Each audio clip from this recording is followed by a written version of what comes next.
सभी को जोहार। मैं दिख नहीं रही।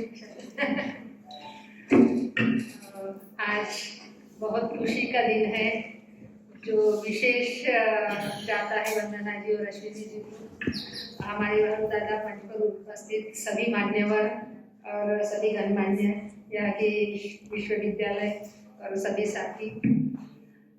बहुत अच्छी बातें हो रही है और हमारे यहाँ हमारे समुदाय में आप सभी को पता होगा और ज़्यादा रिपीट नहीं करूँगी।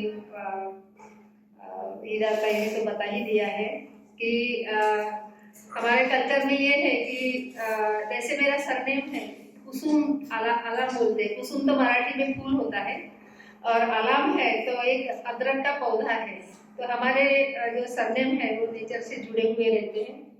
और मेरा मायके का सरनेम है येरमे, यानी येर यानी पानी होता है और येरमई यानी पानी में रहने वाला जो जलचर है। तो मेरे मायके में बोझ मच्छी नहीं खाती। तो मैंने बोला मेरे मम्मी को कि ये बोझ मच्छी क्यों नहीं खाते हो।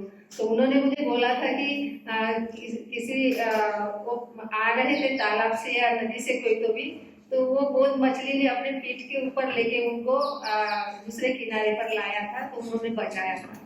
तो ऐसी कथा एक पहले के जमाने के थी। और जैसे कि सीडाम बोलते हैं, तो सीडाम के यहाँ कछुआ उनका जो है, तो कछुआ नहीं खा सकते हम लोग, जैसे बोध मच्छी नहीं खाते वैसे अगर कोई कछुए की सब्जी खाते हैं हमारे यहाँ, तो कोई लेके जा रहा है बाहर से, कोई पकड़ के लेके जा रहा है तो खाने के लिए ही लेके जा रहा है। अगर सीडाम लोगों ने देख लिया कि ये कछुआ लेके जा रहा है तो झट से जाके उनके हाथ से गिरा देगा तो कछुआ निकल जाएगा। वो सब्जी के पैसे हैं तो उनको दे देंगे कि ये तुम सब्जी खा लेना, और वो जो कछुआ रहता है उसको जाके पानी में बहा देंगे। तो ये हमारी संस्कृति है कि हमारे ओडियन समाज में एक प्राणी, एक पक्षी और एक झाड़ पेड़ जो है वो रहता है। तो मेरे अलाम जो सरनेम है, हमारा जो प्राणी है तो सारस बोलते हैं हमारे यहाँ मराठी में। जो शेर से भी फाइट करता है तो अपनी जो पंख है ऐसे छोड़ता है, ऐसे गोल ऐसे लंबे रहते हैं, वो सारस की मराठी में बोलते हैं। अभी इंग्लिश या हिंदी में नहीं आता मुझे, तो वो हमारा कुल देवता है। तो सभी हम लोग नेचर से जुड़े हुए हैं। तो बताने की बात है कि हमारा साहित्य बहुत ही महत्वपूर्ण है, लोक साहित्य जो हम लोगों ने लिखा नहीं है। जैसे कि मेरी किताब मैंने पहले छपवाई थी 98 में, मेरा पहले किताब आई थी कविता की।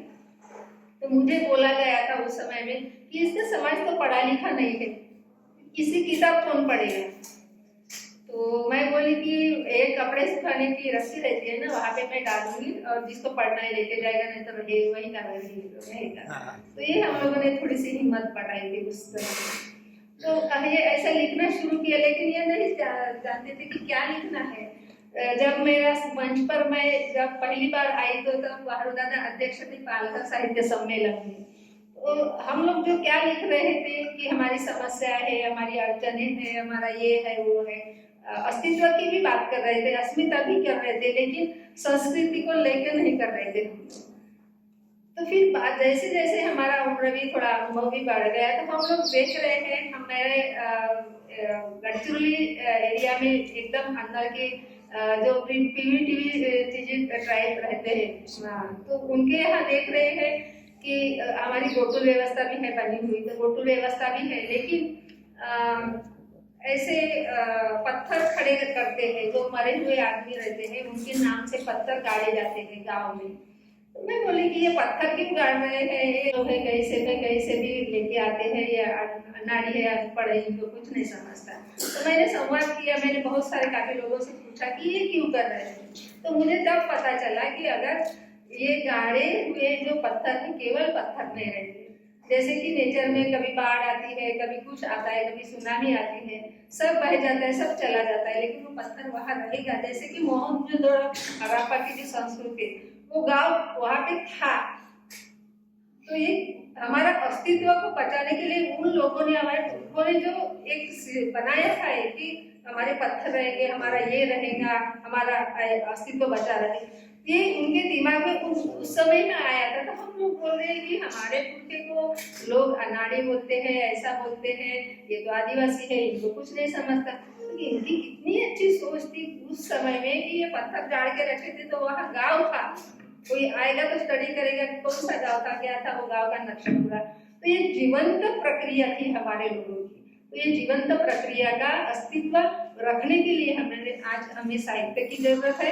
तो हमारा साहित्य हमें लगता है कि किस दिशा में जाना चाहिए, कैसे लिखना चाहिए, हमारा लिखने का तरीका क्या हो, ये बहुत जरूरी है। लिख रहे कि मेरे कपड़े फटे हुए हैं, मैं तो बहुत भूखा हूँ, मुझे तो रोटी नहीं मिल रही है, मेरे ऊपर अत्याचार हो रहे, ये तो ठीक है, समस्या है। लेकिन हमारे संस्कृति में हमारे बहुत सारा है। जैसे हमारे रिश्ते जो है, तो हमारे गुंडिया संस्कृति में जो है कि मैं 6 देव की लड़की हूँ, 7 देव से ब्याही गई थी। तो हमारी देव प्रक्रिया रहती है वो 4 देव, 5 देव, 6 देव, 7 देव। तो 7 देव की 7 देव से शादी नहीं होती, 6 देव की 6 देव से शादी नहीं होती। हमारे बहुत सारे सरनेम रहते 6 देव में। जैसे मेरे एर में है तो ऐसे कोड़ापे, आत्राम और जैसे कुड़मे थे, ऐसे कुछ बहुत सारे 20-25 नेम है उनके वगैरह जो पूरे 6 देव में आते हैं। तो मैं उनके साथ में मेरी शादी नहीं होगी। मेरी शादी होगी तो 7 देव से या 4 देव से या 5 देव से। तो हमारे पुरखों ने ये क्यों किया? तो जो आज की अवस्था में जो एड्स जैसे की वो बीमारियां रहती है ना, तो हमारे लोगों में ये बीमारियां नहीं है। तो उन्होंने ये सब सिस्टम बनाया कि ये देव है, इनका ये पेड़ है, मेरा जैसा महुआ का पेड़ है, मेरे पिताजी का है, जैसे मेरा सारस का हम पूजा करते हैं आराम, मेरे पिताजी का शेर का है। तो शेर का क्यों करते हैं? तो ये मारेंगे नहीं, हम लोग सारस को नहीं मारते, दूसरे लोग मारेंगे। तो ये बचाने की प्रक्रिया है। महुआ का पेड़ है, महुआ का तो कोई नहीं हम लोग काटते, लेकिन और दूसरे जिसका साली है, जिसका किसी का कुछ है, तो वो बचा के रखते हैं। एक का उपयोग में लाना है तो वो काटेगा और ये बचाएगा। तो हम ये नेचर को नष्ट नहीं करते। तो ये हमारे गुंडिया संस्कृति में है कि हम नष्ट नहीं करते, एक बचाता है तो दूसरा रक्षा, एक उपयोग में लाता है तो दूसरा रक्षा करता है। ये सिस्टम हमारे व्यवस्था ने उस समय में बनाया था। ये सिस्टम आज हमारे ध्यान में आ गई, पहले नहीं आया था। पहले यही होना था कि हमें आदिवासी को ये नहीं मिला, हमारी खावटी योजना नहीं मिली, हमारी स्कॉलरशिप रुक गई, हमारा ये रुक गया। लेकिन अस्तित्व की जब बात आती है तो हमारे संस्कृति में इतना बड़ा है, अगर हम लोग इकट्ठा होके ये इसको हम लोग रखेंगे नहीं, संजोएंगे नहीं और इसको हम सुरक्षित नहीं रखेंगे तो आदिवासी बिल्कुल सुरक्षित नहीं बचने वाला। और केवल आदिवासी नहीं तो आज देश दुनिया में जैसे कोरोना की आ गई लाट, जैसे बहुत सारी ये बीमारियां, ये बाकी के बहुत बलात्कार, ये वो सब प्रकरण हो रहे हैं, इसको काबू में केवल न केवल आदिवासी संस्कृति ही बचा सकती है।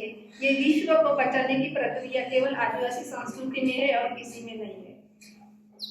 तो ये हमें जानना होगा, समझना होगा कि हम लोग इतने आदिवासी है यानी क्या है, क्या आधे कपड़े वाले हैं या नाचने वाले हैं, क्या करने वाले हैं, कि हमारी कोई केवल भाषा है तो हमारे लिए ही है क्या?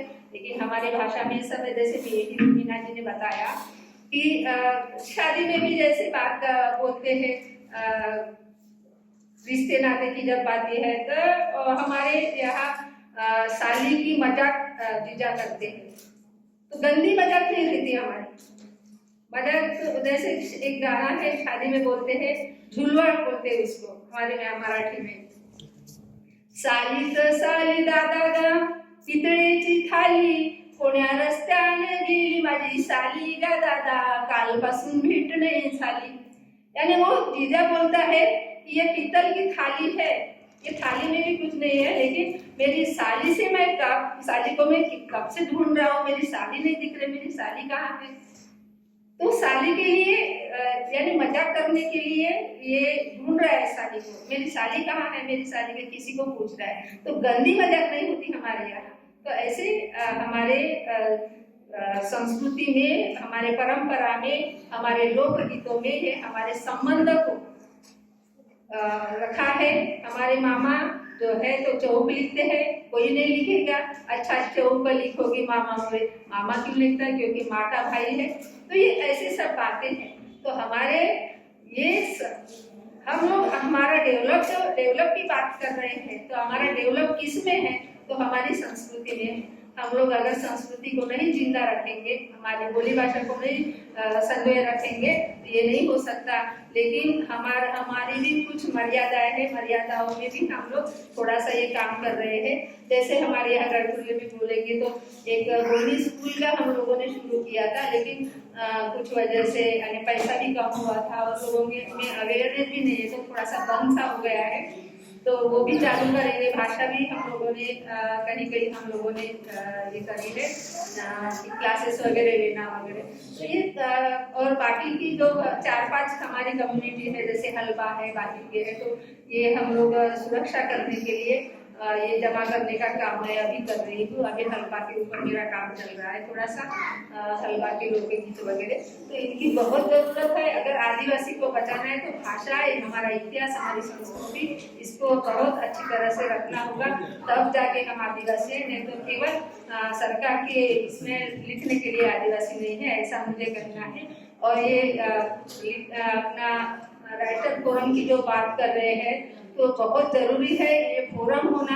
अगर हम लोग नहीं करेंगे तो मुझे क्या लगता है, मैं लिख रही हूँ, आपको क्या लगता है, आप लिख रहे हैं, लेकिन ये कैसा लिखना है, क्या लिखना है, इसका तरीका क्या हो, इसका फायदा क्या होगा, समाज को संजोने के हिसाब से भी है और विश्व को संजोने के हिसाब से भी है। तो विश्व कल्याण की भाषा आदिवासी करता है, ऐसा मुझे लगता है। ऐसी महान संस्कृति है ये लिखना है। धन्यवाद।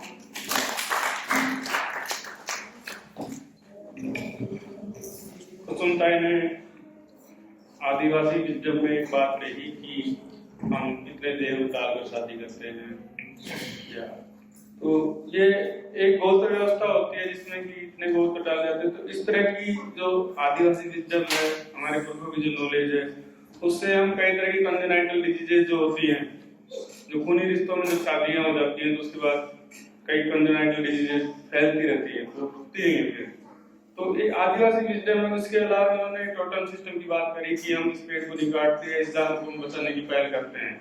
ये आदिवासी संस्कृति का हिस्सा है। लेकिन हमको अभी अपनी जो बातें हैं वो साहित्य और भाषा की ओर ले जानी है। इन्होंने कहा कि हमारी किताब कौन पढ़ेगा, तो हमें हमारी किताबें पढ़नी है, हमारे ही समुदाय के लोगों की लिखी हुई किताबें पढ़नी है, उनको खरीद कर पढ़ें। एक जन नहीं खरीद सकता, 2 जन मिलकर खरीद सकते हैं। तो साहित्य को जितना हम खरीदेंगे, जितना हम उसको अपने पास लाएंगे, इतना ही वो विस्तृत रूप से आगे बढ़ेगा। और अगर हम उसको खरीदेंगे नहीं, पढ़ेंगे नहीं, उसको फैलाएंगे नहीं, वो हमसे ही नहीं फैलेगा।